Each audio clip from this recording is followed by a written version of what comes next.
નમસ્કાર, આપ જોઈ રહ્યા છો સ્પાર્ક ટુડે ન્યૂઝ। વિદેશમાં અભ્યાસ કરતા એક ભારતીય નાગરિક જેઓ વિદેશમાં મૃત્યુ પામ્યા હોય અને દેશમાં તેનો પાર્થિવ દેહ લાવીને તેનું દેહદાન કર્યું હોય તેવી દેશની આ પહેલી ઘટના છે।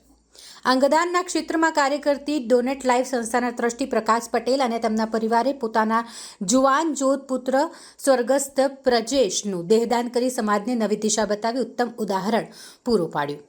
ચરોતર પંથકમાં સૌથી નાની ઉંમરના યુવાનના દેહદાનની આ પહેલી ઘટના।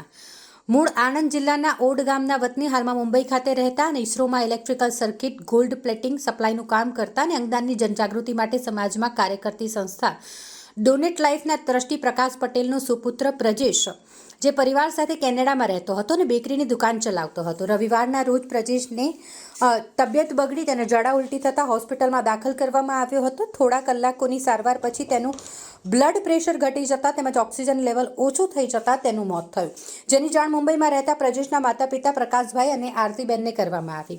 આ દુઃખની ઘડીમાં અંગદાનના ક્ષેત્રમાં કાર્ય કરતા ડોનેટ લાઈફના ટ્રસ્ટી પ્રકાશભાઈએ એક પળનો વિલંબ કર્યા વગર જણાવ્યું કે તેમના પુત્ર પ્રજેશની આંખોનું દાન કરાવીને બીજી વ્યક્તિને રોશની આપો, પરંતુ હોસ્પિટલમાં આંખનું દાન થઈ શક્યું ન હતું। સ્વર્ગસ્થ પ્રજેશના પાર્થિવ દેહને એમ્બાલ્બિંગની રાસાયણિક પ્રક્રિયા કરીને મોર્ગમાં મૂકવામાં આવ્યો હતો અને તેના પાર્થિવ દેહને ભારત લાવવા માટેની તૈયારી શરૂ કરવામાં આવી હતી। આ રીતે વિદેશમાંથી તેના દેહને ભારતમાં લાવી દેહદાન કરાયું। Nilesh Mandewada, founder donate life. જે દેહદાન મળ્યું છે શું છે વિગત? ઓડ ગામના વતની અને મુંબઈમાં રહેતા પ્રકાશભાઈ પટેલનો દીકરો પ્રજેશ ને 21 એપ્રિલના રોજ કેનેડામાં એ રહેતો હતો અને કેનેડામાં એને ડાયરિયા થતાં એને હોસ્પિટલમાં દાખલ કરવામાં આવ્યો અને એકાએક ડાયરિયા વધી જતાં અને ત્યારબાદ એનું બ્લડ પ્રેશર અને ઓક્સિજનનું લેવલ ઓછું થઈ જતાં થોડા કલાકોની સારવાર પછી એ મૃત્યુ પામ્યો અને ત્યાર પછી એને પ્રજેશના પાર્થિવ દેહને ભારત લાવવા માટેની તૈયારી કરવામાં આવી અને જે રાસાયણિક પ્રક્રિયા દ્વારા એના પાર્થિવ દેહને ત્યાં મોર્ગમાં રાખવામાં આવ્યો અને ગઈકાલે એટલે કે 29 તારીખે પ્રજેશનો પાર્થિવ દેહ ટોરેન્ટોથી દિલ્હી અને દિલ્હીથી અમદાવાદ આવ્યો વિમાન મારફત અને અમદાવાદથી એમ્બ્યુલન્સ મારફત એને ઓડ ગામ લાવવામાં આવ્યો। પ્રજેશના ધર્મપત્ની સેજલ જે પણ કેનેડામાં જ રહે છે અને ટીચર છે। પ્રજેશને 2 બાળકો છે, વિહાન અને મિહિકા, જેઓ ધોરણ 3 અને 8માં અભ્યાસ કરે છે અને પ્રજેશના પિતાશ્રી ઇસરોમાં જોડે કામ કરે છે।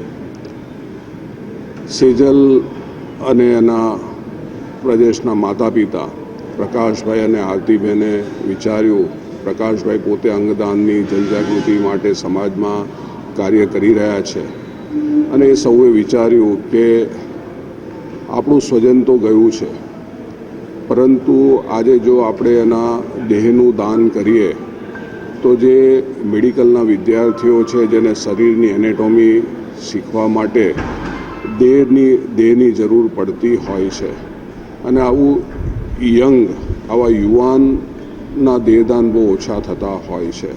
આ નિર્ણય કરવો ખૂબ જ કપરો હોય છે, પરંતુ પરિવારે પોતાના હૃદય પર પથ્થર મૂકીને સમાજને એક મોટી દિશા પણ બતાવી કે પોતાના સ્વજનનું જ્યારે પણ આવું કંઈક થાય તો જો બ્રેઇન ડેડ થાય તો અંગદાન કરવું જોઈએ અને જો સામાન્ય મૃત્યુ થાય અને જો આપણે એના બોડીનું દાન કરી શકતા હોઈએ તો બોડીનું દાન પણ કરવું જોઈએ ને એ રીતે આજે એના પ્રજેશના દેહનું દાન કરવામાં આવ્યું અને આજે આ આયુર્વેદિક કોલેજમાં ડૉક્ટર બાબરિયા સાહેબ અને એમની ટીમને આ દેહ સોંપવામાં આવ્યો અને જે મેડિકલના વિદ્યાર્થીઓને માટે આ ખૂબ જ ઉપયોગી નીવડશે એની એનેટોમી શીખવા માટે।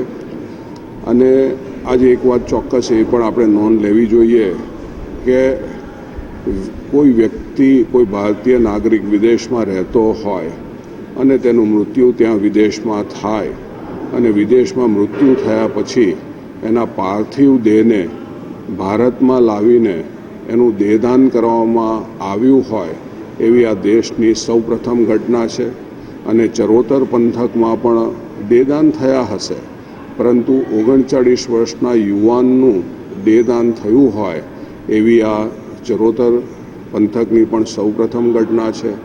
હું પ્રદેશની ધર્મપત્ની સેજલ, પ્રદેશના માતા પિતા પ્રકાશભાઈ, આરતીબેન અને પ્રદેશનો દીકરો વિહાન કે જે 12 વર્ષની ઉંમરનો જ છે એને નતમસ્તક વંદન કરું છું, પ્રણામ કરું છું અને સલામ કરું છું કે તેઓએ આ દેશને પણ એક નવી દિશા બતાવીને એક માનવતાભર્યું ઉત્તમ કાર્ય કર્યું છે. કારણ કે હું ઘણા વર્ષ સુધી ડોનેટ લાઈફ સંસ્થામાં કામ કરું છું. હું લોકોને એમના અંગનું દાન કરાવવાનું કહેતો હોય અને જ્યારે મારે પ્રસંગ આવે અને હું ના કરું તો કેમ કહેવાય. મેં મારી દીકરાની વહુને સમજાવી, નિલેશભાઈ બી સમજાવી અને અમે તૈયાર થયા. અમે જ્યારે ડૉક્ટરને પૂછ્યું તો ડૉક્ટરે એમને એવું કહ્યું કે આ તમારો દીકરો 100 ડૉક્ટર તૈયાર કરશે.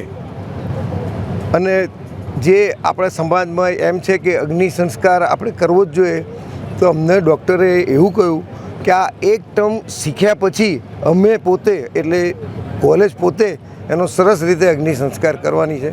એટલે અમને ખૂબ સંતોષ છે.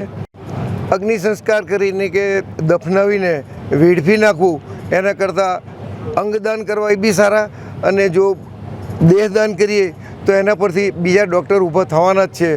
કાલે ઉઠીને પ્રજેશનો દીકરો પણ સપોઝ કે ડૉક્ટરની લાઈનમાં જાય અને જે દિવસે કોઈક બોડીને એ બોડી ઉપર કામ કરતો હશે તો એના મિત્રોને એ જ કહેશે કે મારા પપ્પાએ બી દેહદાન કર્યું હતું.